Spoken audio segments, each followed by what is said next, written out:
Okay, so welcome back to the third video on the antacid titration. Again, you're going to see multiple videos for this lab, and that's because we're giving you some time to do the lab. 3 lab dates to do this lab as a whole. We've cut back some work for you already, though.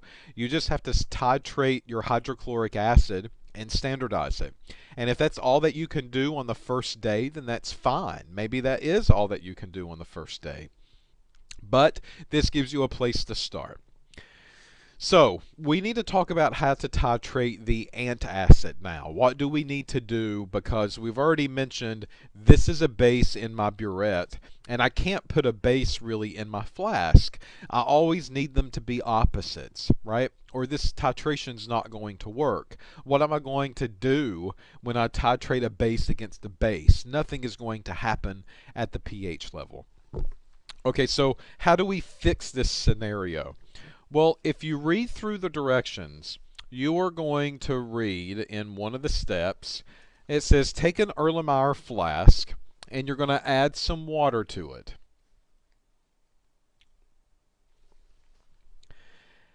And when you do that, this flask is going to be eventually titrated.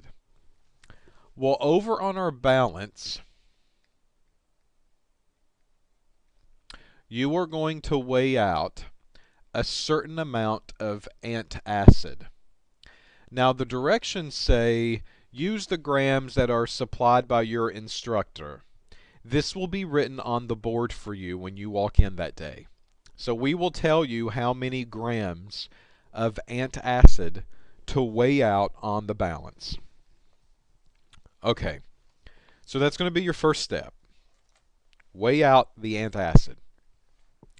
That amount will be on the board, so that way it'll be a very easy fix. In the next step, you're going to take the antacid and you are going to add it into this flask.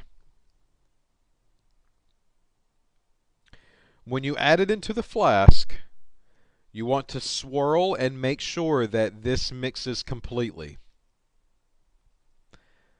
Now, when I say completely, maybe not everything will dissolve at this point. Maybe there's still some buffers and some binders that are in that antacid tablet, and they're just not going to break up on you. And that's okay. You want the majority of it to be mixed and dissolved. And if there's small pieces that are still floating around in that flask, then you just assume that they're not going to dissolve at all.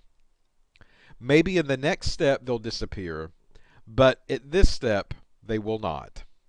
So here's your antacid mixed in with a little bit of water. Okay. How much water do I add? Well, this will be written on the board as well.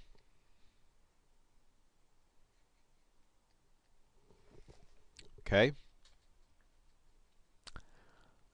This is going to depend on the number of grams of antacid that you start with. Once this is dissolved up as much as it can be, the directions are then going to say, okay, now that the majority of this antacid is dissolved and freed up in this liquid solution, we are then going to add hydrochloric acid into this flask. This hydrochloric acid has to be pipetted. And the reason is because we need to know particulars. We need to know exactly how much acid in regards to the number of moles that I have added into this flask. So concentration is very important. I've got the concentration from here. Standardization step. The volume is very important, so that's why we pipette these. And again, this amount will be written on the board for you when you walk in that day. So I'm going to take a pipette, fill it full of hydrochloric acid, and then add that hydrochloric acid into my antacid. So what's happening here is that I've got this flask. And inside of this flask, I have these molecules of antacid that's swimming around. When I go in and add hydrochloric acid to this, I'll have some hydrochloric acid react with the antacid immediately, and it begins to neutralize all of this antacid out of there. So I'm killing my antacid by adding the acid to it. Now, the point here is to add extra. That's where we are telling you how much to add. We're telling you, maybe it's 25 milliliters. Add 25 milliliters of hydrochloric acid to your flask with the antacid. So this acid is reacting with the antacid in the flask, and it's neutralizing it all out of there. And then we have extra acid that is left over. So this flask automatically becomes acidic now. All right, so let me say that again. Maybe that was a little confusing.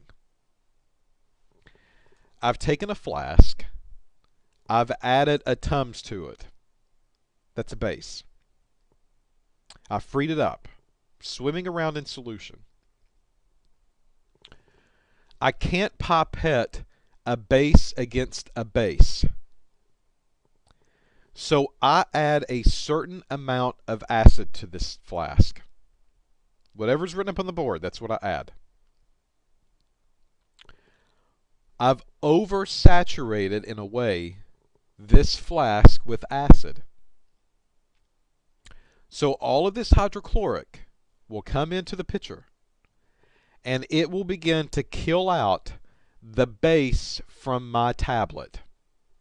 All of that begins to get neutralized, every bit of it.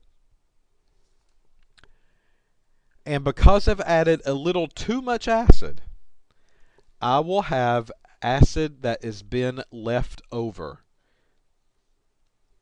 So because I have leftover acid, my flask and solution are acidic. Now I can titrate it. Now I can take this base of sodium hydroxide that's in my burette, and I can add it directly to this flask and titrate it like normal until I get a color change. But I cannot do that unless I force this flask to be acidic, so that way my base can react with the acid and give me a nice color change. That is the purpose of adding this acid in at this step. We call this a back titration. And the reason we call it a back titration is because this was basic, I've made it acidic, and now I'm getting ready to neutralize all of the extra that's out of here. And that is what the purpose of the standardization is going to do. Not the standardization, but the titration is going to do. Neutralization of the extra acid. And this is a back titration. I started off basic. I made it acidic. There's extra acid that's left over. And now I need to figure out how much extra acid I have left over. Convoluted, I know. Sounds complicated, I know. The math of it is a little complicated. You'll see that. But this is the concept of what's going on inside of that flask when you begin to add things into there. So basic, I've added extra acid, too much acid. I did that on purpose. It neutralized all of the base. I've got these extra acid molecules that are left over. And it's my job now to figure out how much extra I have left over. And that's the purpose of the titration with the sodium hydroxide.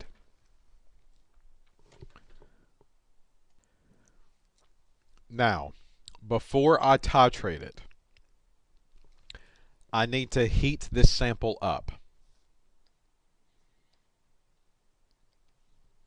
So, a little bit of water, my antacid goes in, it dissolves up. Not all of it, but the majority of it.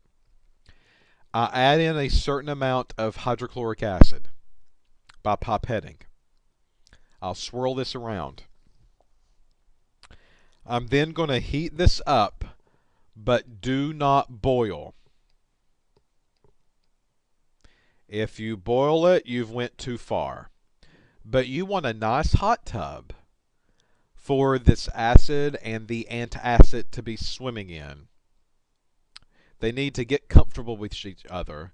They need to hang out with each other. And they need to talk about what they did over the weekend. And what perfect opportunity than give them a hot tub in order to do that. You're the matchmaker. So if you boil it, it becomes too hot. And they're going to escape out of there and run in different directions. So you want them warm, but not boiling.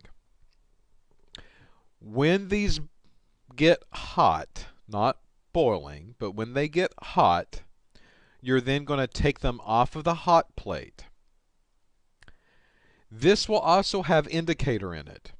Bromophenol blue is what you will be adding in here.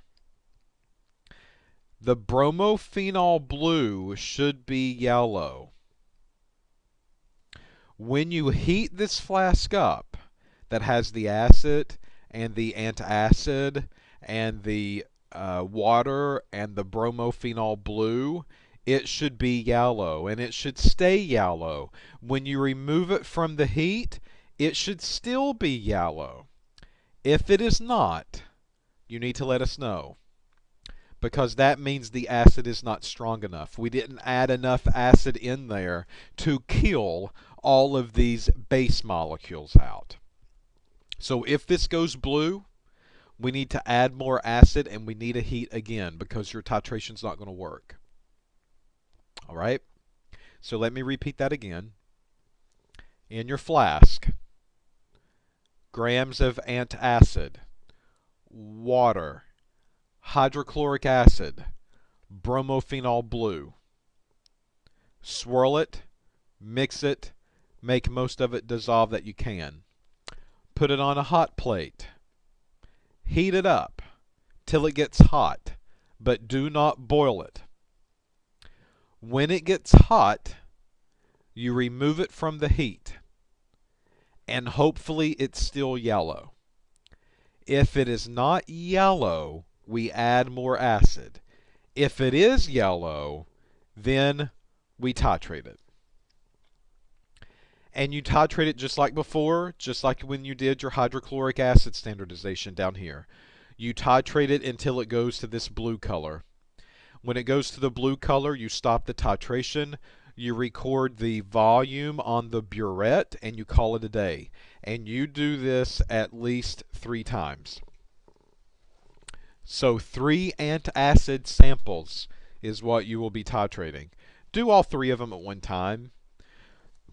When I say that, what I mean is that weigh out 3 grams of antacid, put them in 3 different Erlenmeyer flasks, add in your acid to each one, add your water to each one, add your bromophenol blue to each one. Well, swirl them, mix them on each one, put all 3 of them on the hot plate, heat them all up at the same time, cool them all down at the same time, and then titrate them one after another after another. That's going to save you some time with this lab. All right? So that's the titration and the sample preparation that you need to go through for this antacid lab. Again, all of the amounts will be written on the board for you to use.